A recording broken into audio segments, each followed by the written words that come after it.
El siguiente programa es presentado y producido por Senda.fm para CTN Internacional.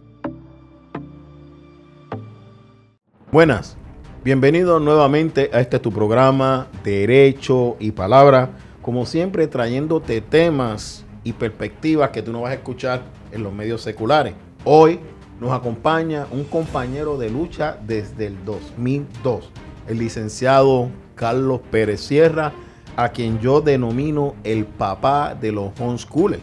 La gente piensa que yo sé mucho de homeschooler. Hoy ustedes van a conocer la persona que me enseñó a mí en el 2002 lo que era homeschooler y que él ha sido tan sufrido que al día de hoy todavía sigue siendo mi amigo. Hoy estaremos hablando de ese tema y de muchos temas más, como el federalismo en el aborto, el homeschooler y algunas experiencias que hemos tenido.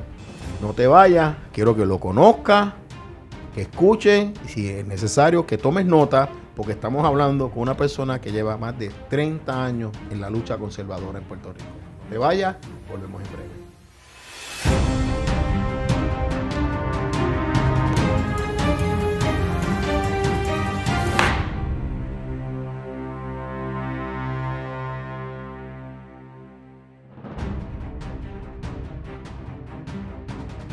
Hola, aquí en nuestra primera sección de nuestro programa del día de hoy, Derecho y Palabra, nos acompaña el licenciado Carlos Pérez Sierra, un amigo desde el 2002. Carlos, ¿tú quieres decir la versión de cómo nos conocemos o la digo yo? Yo creo que te conviene que la digas tú. Bueno, yo voy a jalar para mi lado. Lo que pasa es que cuando usted hizo la introducción al programa, yo no sabía de quién estaban hablando, pero yo dije definitivamente, ahora comprendo cuánto nos amamos, sobre todo cuánto tú me amas a mí, tú sabes, realmente. Tú sabes lo que es un abogado, que la gente considera que es el artífice de la ley de iglesia escuela, decir lo que yo sé me lo enseñó otro. O sea, eso tú no lo ves todos los días, Carlos. ¿Tú recuerdas cómo fue eso? Te tengo que ayudar a recordar. Su señoría trabajaba o era abogado del Consejo General de Educación, así se llamaba, ese era el nombre. Estamos hablando del 2002. 2002, el año yo no lo recordaba, pero sí.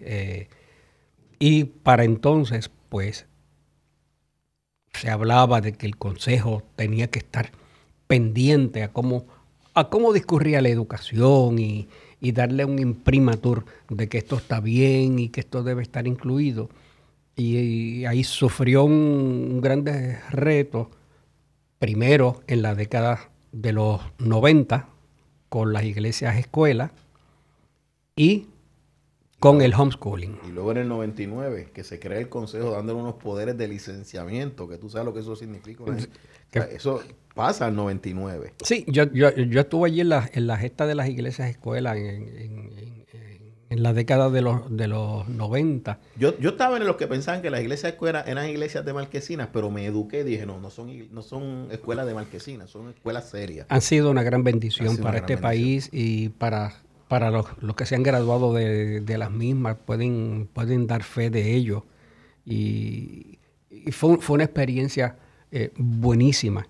Y se logró una ley, fíjate, que fue la ley 82, culminó con la ley 82, luego de 3 meses que el pastor Hernán Cortés y el licenciado Edric Vivoni montaran un campamento allí frente al Capitolio. Fueron como 3 meses o quizás un poco más. O sea que allí tú eras el hijo del papá de la ley 82 de iglesia escuela. Porque Edric fue el primero que logra una ley de iglesia escuela en Puerto Rico. Edric Vivoni. Se logró, hubo muchos esfuerzos.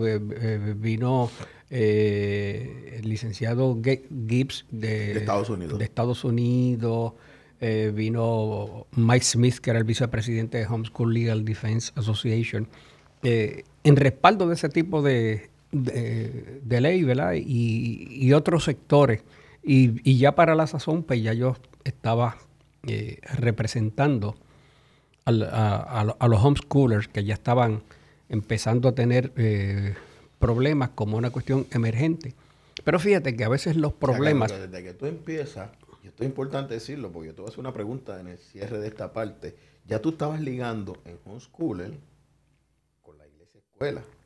Sí, porque sí, homeschooler tiene un principio de del derecho fundamental del padre sobre la educación de sus hijos, que es uno de los fundamentos de las iglesias y escuelas. Claro, o sea, tú estabas claro desde aquel entonces. Desde aquel entonces. Desde ese principio. Lo pudimos tener gracias al esfuerzo de unas personas, pero eso no se entendía. Y entonces, pues, de momento, cuando surge el homeschooling, hubo un momento en que el deporte nacional de las investigaciones del Departamento de la Familia era investigar a los homeschoolers. Y para eso, el departamento... A la luz de la ley que se aprobó de deserción escolar, que si el niño iba a la escuela, sí, se presumía que era deserción escolar. Exacto. Lo cual es inconstitucional. Estaban haciendo unas presunciones que totalmente fuera no adecuadas. Y hubo que educarlos, pero por lo menos aquí en Puerto Rico pues nos podíamos nutrir de experiencias jurídicas que ocurrieron unos años antes en los distintos estados.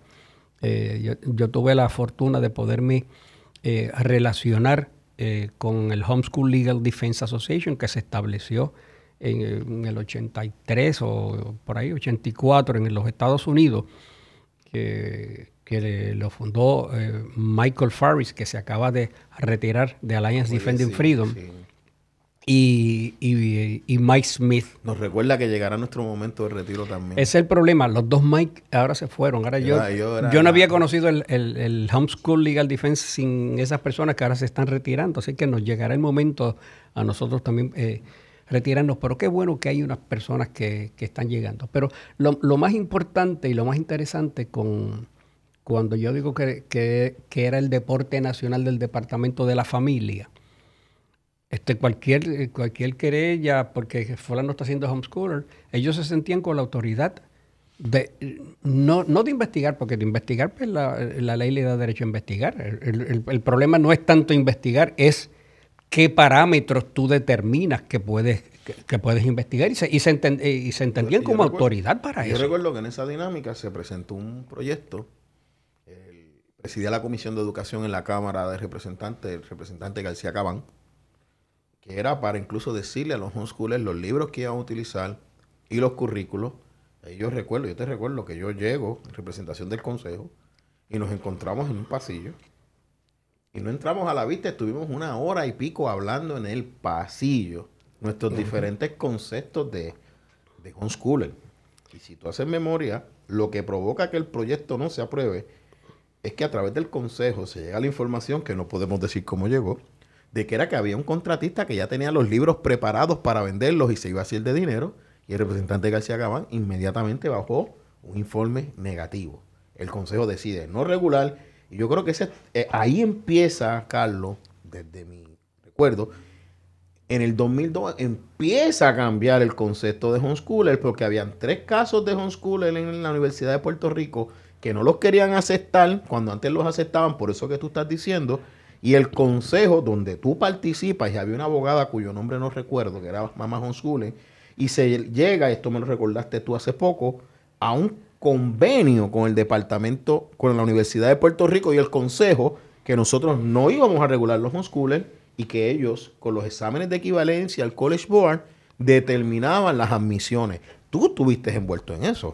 Sí, tuvimos ese privilegio con la tenacidad de un grupo de padres que decidieron así hacerlo. Y esto es bien importante, cuando tú tienes esa fuerza moral de las personas convencidas de que lo tienen que hacer, es otra cosa. Y el homeschooling se mira de modo distinto, pero es interesante porque me viene a la memoria ese proyecto que se pretendía reglamentar el homeschooling. Pues fíjate, en algunos estados que se reglamentó el homeschooling tenían algunos requisitos. Tú sabes que el proyecto que se presentó por García Cabán, y triste decirlo, Puerto Rico lo hace mejor, lo que hizo fue sumar todas las restricciones de distintas leyes, y ese fue el proyecto que se presentó. Era un proyecto tan restrictivo. O sea, ningún estado lo tenía. A lo mejor un estado reglamentaba el homeschooling y tenía un requisito X o una restricción. Otro tenía otra restricción. Él como que las sumó todas Y entonces eso fue lo que se presentó. O sea, es algo como que contrario a la libertad. Y qué bueno, porque cuando ya teníamos la experiencia de lo que había ocurrido en Estados Unidos, el Departamento de la Familia, en aquel tiempo, todavía hay algo, pero que yo creo que la gente ha ido madurando, pensando que todavía la gente cree que existe un derecho constitucional de un trabajador social de entrar a tu casa a como dé lugar, sin ningún tipo de autorización. Y yo creo que eso lo resuelve la ley 133 del 2018. Esto no se quedó allí. Tú educaste al consejo junto con otro grupo. Se hizo unos acuerdos. Se saca las manos del Estado. El gobernador aquel entonces acepta los acuerdos. Está en el poder el Partido Popular Democrático en 2002. No era un gobierno PNP, si mal no recuerdo. Pero yo recuerdo que las vistas eran con García Cabán porque el Partido Popular controlaba la legislatura. García Cabán da un negativo, pasa, pero eso no termina allí. Ahí empieza entonces una nueva lucha de lo que vamos a hablar y hemos hablado en otros programas, del reconocimiento del derecho fundamental de los padres a educar a los hijos y la postura de mi compañero, que toda la vida hemos militado en partidos distintos, de que el homeschooling no se puede regular porque es regular el derecho de los padres a educar a sus hijos. No te vayas, continuamos en breve.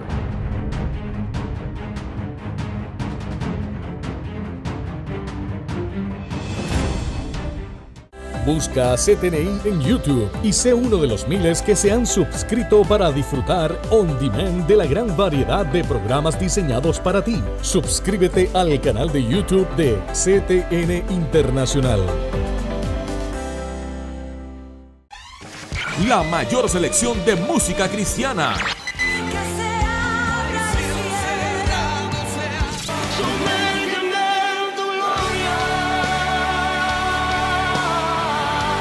La mayor selección de música cristiana. 24 horas la tienes aquí en Senda FM. Sonido que levanta y restaura.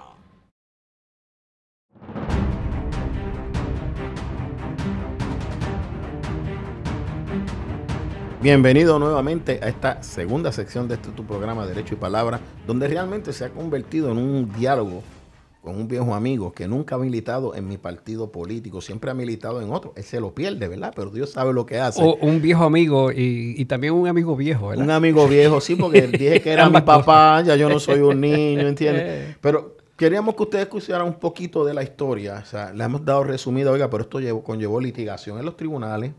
Esto llevó muchos proyectos de ley, muchas reuniones, homeschoolers organizándose, como tú dijiste, hacían actividades, yo educándome como abogado, el consejo educándose, y el consejo produce una reglamentación que acaba completamente con esto en el área de educación. No así familia. Familia al día de hoy todavía en ocasiones lleva casos cada día menores porque se aprobó una ley de deserción escolar que se presumía que si el menor no iba a la escuela, era un desertor escolar, lo cual, gracias a Dios, ya no está así. Pero yo he fijado y me he dado cuenta, Carlos, que en el 2018 las 3 leyes fundamentales de educación fueron enmendadas. Y tú también estuviste en ese proceso. Correcto. Y yo quiero contar algo que sucedió y yo quiero que Carlos dé más detalles. Nosotros estábamos discutiendo la ley de iglesias y escuelas y en la última reunión, donde estábamos negociando el contenido de ese proyecto, porque esto es así, ¿verdad? Él se saca algo de los homeschoolers que yo lo miré y yo dije, ahora me dañó la cosa aquí. O sea, porque se supone que el abogado que iba a hablar era yo, ¿te acuerdas? Y nosotros siempre éramos bien respetuosos, el que le toca hablar, habla. Y Carlos es bien disciplinado en eso. Y Carlos sale diciendo que incluyeran el homeschooling.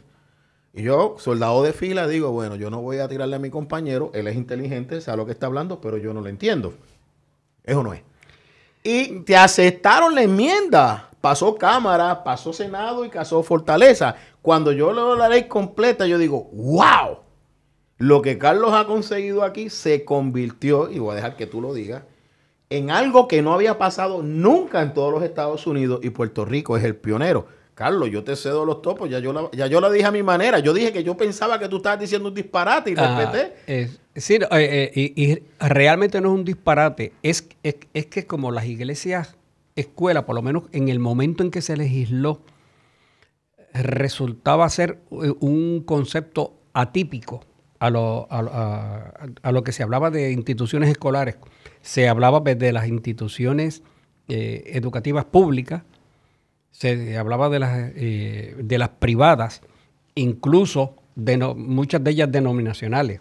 No es porque el concepto de iglesia-escuela no es una escuela privada religiosa, son dos conceptos completamente distintos. Se estaba pariendo un nuevo concepto jurídico diferenciado de lo que es una escuela. Retomando el concepto de Pious Society de principio de siglo. Claro, claro. Que había desaparecido del sistema. Ustedes estaban rescatando y creando algo nuevo. Rescatándose eso, y entonces, a base de ese concepto, pues en la política pública se está queriendo decir que hay instituciones educativas que son públicas, que son privadas, y que algunas llevan una reglamentación y otras no llevan una reglamentación por parte del Estado. Y en ese sentido, para completar, pues el homeschooling es una institución privada no reglamentada, y por eso se menciona como parte de la política pública en el artículo 2 de la ley 133, donde se establece claramente de que cuando un padre escoge la educación para sus hijos, está haciendo uso de un derecho fundamental. ¿Y qué puede escoger? Puede escoger enviarlo a la escuela pública, puede escoger enviarlo a una escuela privada, puede escoger enviarlo a una iglesia escuela, o puede escoger educarlo en el hogar. Y todo eso es ese ejercicio de escoger esa alternativa es un derecho fundamental, que dicho sea de paso, se reconoce como fundamental, que obviamente tú lo sabes, pero para el público, en la categoría de derechos, el máximo que tú puedes establecer o categorizar, valga la redundancia, es un derecho fundamental. Pero a mí me gustaría que tú dijeras la frase, porque la frase fue como, yo nunca te pregunté si tú la venías trabajando o si te salió en el acto. Es que se reconoce el homeschooling como una opción educativa válida. Total, exactamente. Miren, producir esa oración en derecho no es fácil. Sin embargo, tú la trajiste a sí mismo. Uh-huh. Nosotros seguimos la disciplina de equipo, la aceptamos, la escribieron. Yo salí con la preocupación de que eso detuviera el proyecto. Oigan, y pasó todo el proceso legislativo. Yo creo que nadie la preguntó. Solamente Eduardo Batia, al día de la discusión de la ley en el hemiciclo, hizo unos cuestionamientos y muy poca gente lo escuchó. Carlos, explica lo que quiere decir eso de una acción educativa válida, porque solamente Puerto Rico lo tiene. Vamos a verlo desde aquí, desde el mismo texto de la ley.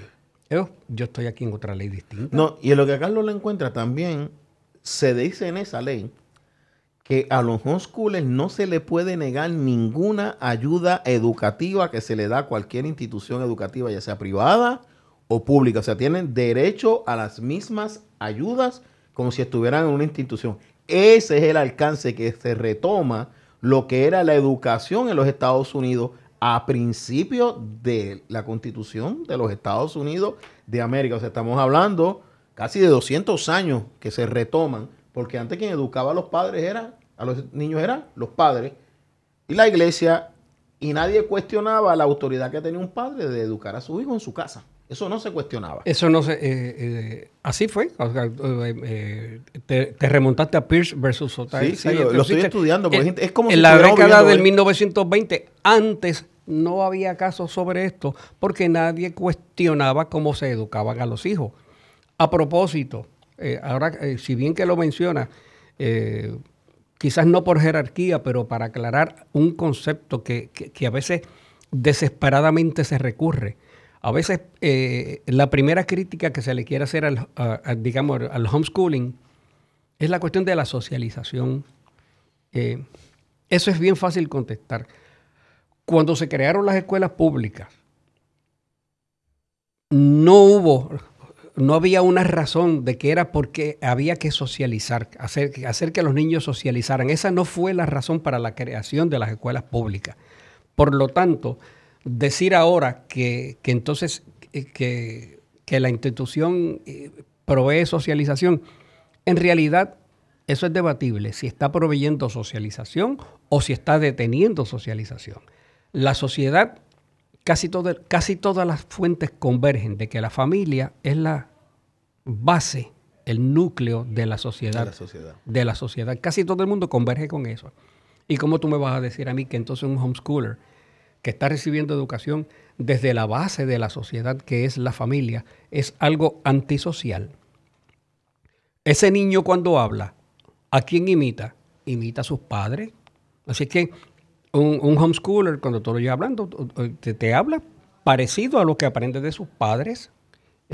Yo no sé si los muchachos de escuela pública se parecen hablando a sus papás o a veces se adoptan unos currículos. Los currículos extracurriculares son los que más están formando a veces a los muchachos. En el pasillo hay un currículo. Tú tienes que ver cuál es el currículo de pasillo y otra cosa de cuál es el del momento lectivo, ¿verdad? A lo mejor aprenderse los países con sus capitales, a lo mejor eso está en estudios sociales, pero... Y socializando, enseñándole cosas distintas a los valores de tu casa, revistas exactamente, que le ponen en las manos, cosas que ellos no saben que existen. No, y construyes una sociedad. Mira qué interesante. Este programa, Derecho y Palabra, lo felicito. Está el licenciado Gaut Pacheco y el licenciado Pérez Sierra. Somos de generaciones distintas. O sea, no nacimos el mismo año, definitivamente. Yo nací un par de años antes que él. Bastantes años antes que yo. Y tenemos experiencias distintas. En la escuela, tú creas una sociedad artificial, donde haces una sociedad donde todos los niños tienen 4 años. Y el año que viene todos tienen 5 años y el año que viene todos tienen 6. Y al fin y al cabo lo que termina es 12 años aislado por age group. Eso no es sociedad. Cuando sales a trabajar, tú tienes un jefe que tiene más experiencia que tú, tienes otro que llega. Y ese es el mundo real, que no es la escuela en ese sentido. No te enseña a compartir con niños de edades distintas a las tuyas. Claro. No te vayas, nos queda la última sección. Se nos han quedado un montón de temas en el tintero, lo que significa que volveremos a tener al licenciado Pérez Sierra aquí, porque ya están viendo, es una escuelita.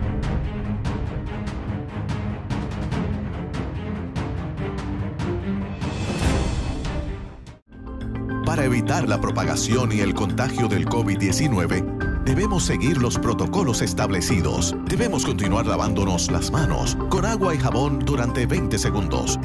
Usar hand sanitizer, utilizar mascarillas.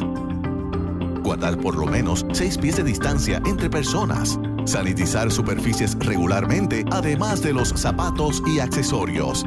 Hazlo por tu bien y el de tu familia. La mayor selección de música cristiana.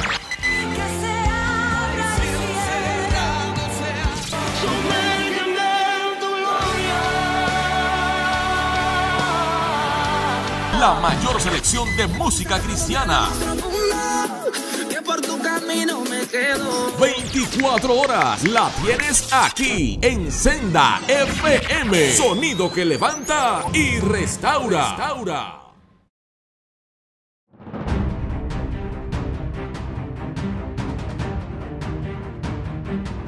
Ahora en nuestra última sección vamos a escuchar la oración famosa que produce el licenciado Carlos Pérez Sierra en ese momento. Miren, yo conozco a Carlos hace mucho tiempo. Carlos no da una oración si no la ha pensado mucho. Todavía al día de hoy yo no sé si él la había pensado o la produjo allí, pero esta es la oración que no tiene ningún estado ni territorio de los Estados Unidos. El propósito de la Ley 33 de 2017 fue establecer los parámetros jurídicos legales para la operación de las iglesias escuelas, para que se pudieran reconocer el concepto de iglesias escuelas. Perdón. Y bajo ese concepto, pues entonces el artículo 1 establece: esta ley se conocerá como la ley para las iglesias escuelas, la cual establecerá los parámetros jurídicos legales para la existencia y operación de las iglesias escuelas en Puerto Rico. Bien sencillo. Y lo que se va a hablar es de las iglesias escuelas. Pero entonces en el artículo 2 se establece de política pública, se establece la política pública en términos de la escolarización de los muchachos. Y se dice lo siguiente: se declara política pública que el gobierno reconoce que las iglesias escuelas son una opción educativa de excelencia y estabilidad convenientes para la promoción de una sociedad democrática, pluralista y diversa. En apoyo a eso, y aquí viene creo que parte entonces de la oración que tú me estás señalando, la selección de la opción educativa, sea licenciada pública o privada, o no licenciada, como el homeschooling y las iglesias escuelas, constituye un derecho fundamental de los padres dentro de sus prerrogativas de libertades de asociación y religiosa.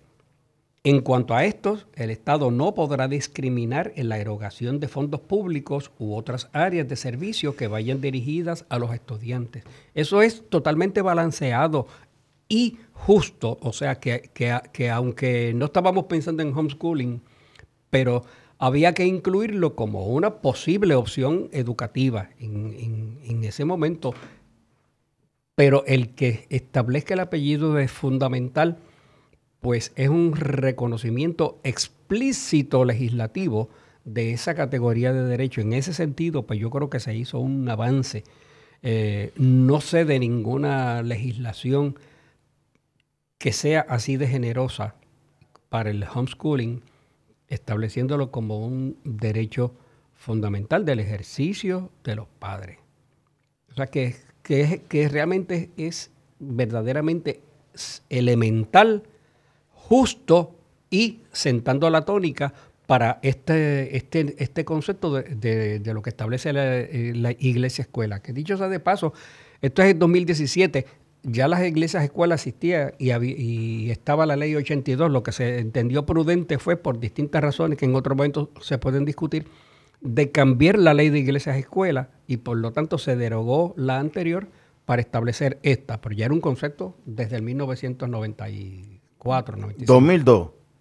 15 años después se reconoce legislativamente una lucha legislativa de 15 años. No se legisla en 5 minutos. Tenemos que aprender pacientemente, no podemos caer en la trampa de que llegamos hoy y mañana queremos cambiar el mundo, porque las cosas no funcionan así. Espero que hayas disfrutado este relato histórico, nos abre la puerta para continuar, porque luego traeremos un programa para que sepas por qué fue necesario la ley de iglesias y escuelas. Oye, es que muchas cosas no dijimos, ¿verdad? En el programa, es que muchas cosas no dijimos, ¿verdad? Es que son muchos años. Nos vemos, será en nuestro próximo programa. El pasado programa fue presentado y producido por Senda.fm para CTN Internacional.